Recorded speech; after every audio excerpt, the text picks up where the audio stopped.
Es ist dem Feind gelungen, die Front in breiter Formation zu durchbrechen. Im Süden hat der Gegner Zossen genommen und stößt auf Stahnsdorf vor. Der Feind operiert jetzt am nördlichen Stadtrand zwischen Frohnau und Pankow.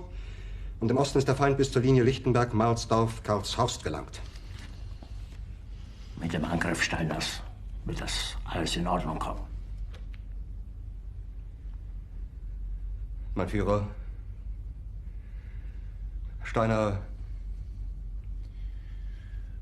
konnte nicht genügend Kräfte für einen Angriff massieren. Der Angriff Steiner ist nicht erfolgt.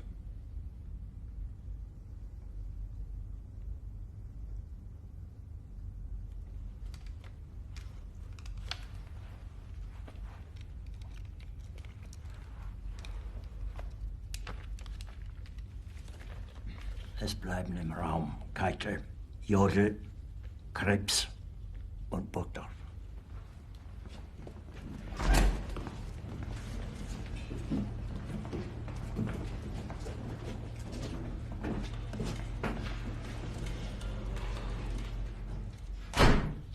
Das war ein Befehl!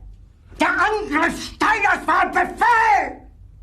Wer sind Sie, dass Sie es wagen, sich meinen Befehl zu widersetzen?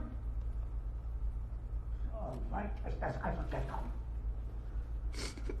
Das Militär hat mich belogen! Jeder hat mich belogen, sogar die SS! Die gesamte Generalität ist nichts weiter als ein Haufen niederträchtiger, treuloser Feiglinge! Mein Führer, ich kann nicht zulassen, dass die Soldaten, die für Sie verbringen... Nicht als Feiglinge! Verreiter, Versager! Mein Führer, was Sie da sagen, ist ungeheuerlich! Die Generalität ist das Geschmeiß des deutschen Volkes! Sie ist ohne Ehre! Verräter! Von allem Anfang an bin ich so verraten und betrogen worden! Es wurde ein ungeheurer Verrat geübt am deutschen Volke. Aber alle diese Verräter werden bezahlen. Mit ihrem eigenen Blut werden sie bezahlen. Sie werden es saufen in ihrem eigenen Blut. Bitte gerne. Jetzt beruhig dich doch.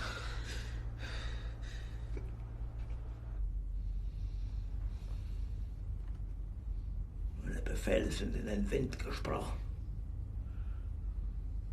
Es ist unmöglich, unter diesen Umständen zu führen. Es ist aus.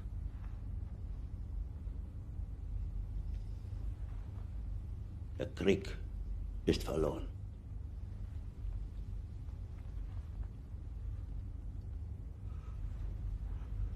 Aber wenn Sie, meine Herren, glauben, dass ich deswegen Berlin verlasse, irren Sie sich gewaltig. Eher jage ich mir eine Kugel durch den Kopf.